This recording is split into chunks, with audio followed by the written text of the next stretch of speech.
ಅಂಬೇಡ್ಕರ್ ಅವರು ಶತಶತಮಾನಗಳಿಂದ ಮನುವಾದಿಗಳು ಎಷ್ಟೋ ಅವರ ಸಿದ್ಧಾಂತಗಳನ್ನ 2.5 ವರ್ಷದಲ್ಲಿ ಸಂವಿಧಾನ ಬರೆದು ಆ ಸಿದ್ಧಾಂತಗಳನ್ನ ಮೂಲಕ್ಕೆ ತಳ್ಳಿ ಸಂವಿಧಾನವನ್ನು ತಂದು ನಮ್ಮಂತ ಅಸ್ಪೃಶ್ಯರಿಗೆ ತುಂಬಾ ದಾರಿದೀಪರಾಗಿದ್ದಾರೆ. ಆ ದಾರಿದೀಪ ಆಗೋಕೆ ಅವರ ಶಿಕ್ಷಣ, ಅವರ ಜ್ಞಾನ, ಅವರ ವಿದ್ಯೆಯೇ ಕಾರಣ. ಅವರು ಸುಮಾರು 60 ವಿಷಯಗಳಲ್ಲಿ ಪರಿಪೂರ್ಣರಾಗಿದ್ರು. ಸುಮಾರು 10-20 ಭಾಷೆಗಳನ್ನ ಸರಳವಾಗಿ ಕಲಿತು ಮಾತಾಡ್ತಿದ್ರು. ಎಲ್ಲ ಧರ್ಮದ ಗ್ರಂಥಗಳನ್ನು ಕೂಡ ಅವರು ಸ್ಟಡಿ ಮಾಡಿದರು. ಆ ಸ್ಟಡಿ ಮಾಡಿ ನಮ್ಮ ಜನಗಳಿಗೆ ಏನು ಅನುಕೂಲ ಆಗಬೇಕು, ಮುಂದೆ ಹೆಂಗ್ ಬರಬೇಕು, ಅವರು ಯಾವ ರೀತಿ ಆಗಬೇಕು ಅಂತ ಹೇಳಿ ಸಂವಿಧಾನನ ಬರೆದು ನಮಗೋಸ್ಕರ ಅವರು ಇಟ್ಟಿದ್ದಾರೆ. ಆ ಸಂವಿಧಾನನ ಉಳಿಸ್ಬೇಕು. ಆ ಸಂವಿಧಾನದ ದೆಸೆಯಲ್ಲಿ ನಾವೆಲ್ಲ ಮುಂದೆ ಸಾಗಬೇಕು. ಮುಂದೆ ಸಾಗಬೇಕು ಅಂದ್ರೆ ಏನ್ ಮಾಡ್ಬೇಕು ಹೇಳಿ? ನಮ್ಮ ಮಕ್ಕಳನ್ನ ವಿದ್ಯಾವಂತರಾಗಿ ಮಾಡಬೇಕು. ನಾವೆಲ್ಲ ಸಂಘಟಿತರಾಗಬೇಕು. ಯಾವುದೇ ಕಾರಣಕ್ಕೂ ದ್ವೇಷ, ಅಸೂಯೆ, ಅವರು ಇವರು, ಅವನು ಇವನು ಅನ್ಕೊಂಡು ಡಿವೈಡ್ ಆಗಿ ಯಾರು ಹೋಗ್ಬೇಡ್ದು. ಒಳ್ಳೆ ಸಂಘಟಿತರಾಗಬೇಕು. ಯಾವುದೇ ಸಮಸ್ಯೆ ಬಂದರೂ ಹೋರಾಟ ಮಾಡಬೇಕು. ಎಲ್ಲರೂ ಸೇರಿ ಒಕ್ಕಟ್ಟಿನಿಂದ ಹೋರಾಟ ಮಾಡಿದಾಗಲೇ ಅದೇ ಒಂದು ಎಲ್ಲರಿಗೂ ಜಯವಾಗುತ್ತೆ. ಅದನ್ನೇ ಅಂಬೇಡ್ಕರ್ ಹೇಳಿದ್ದು, ಶಿಕ್ಷಣ, ಸಂಘಟನೆ, ಹೋರಾಟ.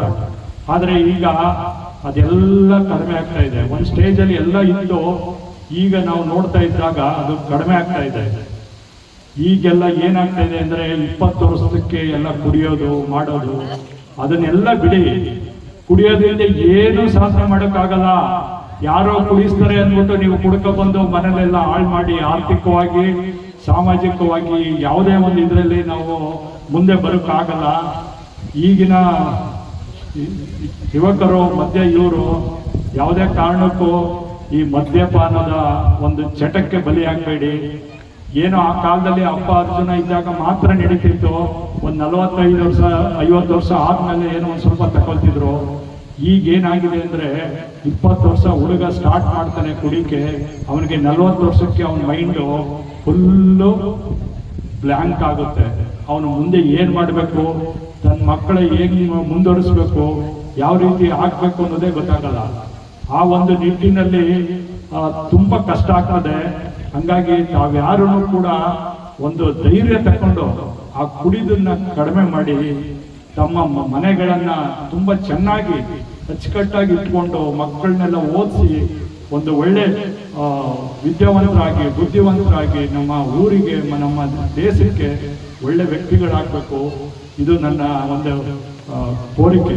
ಯಾಕೆಂದ್ರೆ ನಾನು ಪಕ್ಕದೂರವನೇ, ನಾನು ಇಲ್ಲೆಲ್ಲ ನೋಡಿದ್ದೇನೆ, ಇಲ್ಲೆಲ್ಲ ಸಮಸ್ಯೆಗಳನ್ನೆಲ್ಲ ನಾನು ಅರಿತಿದ್ದೇನೆ. ಅದಕ್ಕಾಗಿ ಒಬ್ಬ ಹಿರಿಯವನಾಗಿ ನಾನು ನಿಮ್ಮಲ್ಲಿ ಇದೊಂದು ಕೇಳ್ಕೊಡ್ತೇನೆ. ಆಮೇಲೆ ಅಂಬೇಡ್ಕರ್ ಅವರು ನಮ್ಗೆ ತುಂಬಾ ಕೊಟ್ಟಿದ್ದಾರೆ. ನಮ್ಗೆ ಯಾವುದೇ ವಿಷಯದಲ್ಲಿ, ಯಾವುದೇ ಇದರಲ್ಲಿ ರಾಜಿ ಇಲ್ಲ. ಒಬ್ಬ ಮಗು ಅವನು ಬೆಳೆದು ಮುಂದೆ ಓದಿ ಅವನು ಒಳ್ಳೆ ವಿದ್ಯಾವಂತನಾಗಿ, ಅವನು ಬುದ್ಧಿವಂತನಾಗಿ ತಮ್ಮ ಸಮಾಜಕ್ಕೆ, ತನ್ನ ಊರಿಗೆ, ತನ್ನ ಇದಕ್ಕೆಲ್ಲ ಒಳ್ಳೆ ಮಾರ್ಗದರ್ಶಕರಾಗಿ ಒಳ್ಳೇದು ಮಾಡ್ಬೋದು ಅಂತ ಒಂದು ಶಕ್ತಿ ಇದೆ. ಆ ಶಕ್ತಿನ ತಾವೆಲ್ಲ ಬೆಳೆಸ್ಕೋಬೇಕು. ತಾವೆಲ್ಲ ಮುಂದೆ ಬರುವ ಎಲ್ಲ ಪೀಳಿಗೆಗಳಿಗೂ ಒಂದು ಆದರ್ಶ ವ್ಯಕ್ತಿಗಳಾಗಿ ನಾವು ಬಾಳುವಂಗೆ ರೂಪಿಸ್ಬೇಕು ಅಂತ ಹೇಳಿ ನನ್ನೆರಡು ಮಾತನ್ನ ಮುಗಿಸ್ತೇನೆ. Thank you.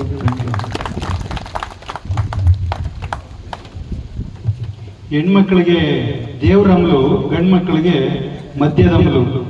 ಇದೆರಡು ಅಮಲಿಂದ ಅಂಬೇಡ್ಕರ್ ಕಂಡಂತ ಕನಸು ಇನ್ನೂ ಕೂಡ ನನಸಾಗ್ತಾ ಇಲ್ಲ.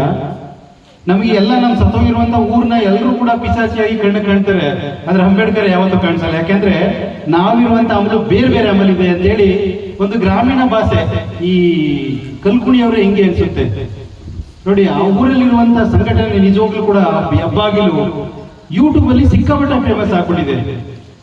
ಅಂತ ಒಂದು ಗ್ರಾಮೀಣ ಭಾಷೆಯಲ್ಲಿ ಅಂಬೇಡ್ಕರ್ನ ಮತ್ತು ಸಂವಿಧಾನವನ್ನ ಮತ್ತು ಬಾಬಾ ಸಾಹೇಬ್ರನ್ನ ಕುರಿತು ಒಂದೆರಡು ನುಡಿಗಳನ್ನ ಹಂಚಿಕೊಂಡಂತ ನಮ್ಮ ಗ್ರಾಮದ ಪಕ್ಕದ ಗ್ರಾಮದ ರವಿಕುಮಾರ್ ಸರ್ಗೆ ಜೋರಾದ ಚಪ್ಪಾಳೆಯೊಂದಿಗೆ ಒಂದು ಕೃತಜ್ಞತೆಯನ್ನು ಸಲ್ಲಿಸೋಣ.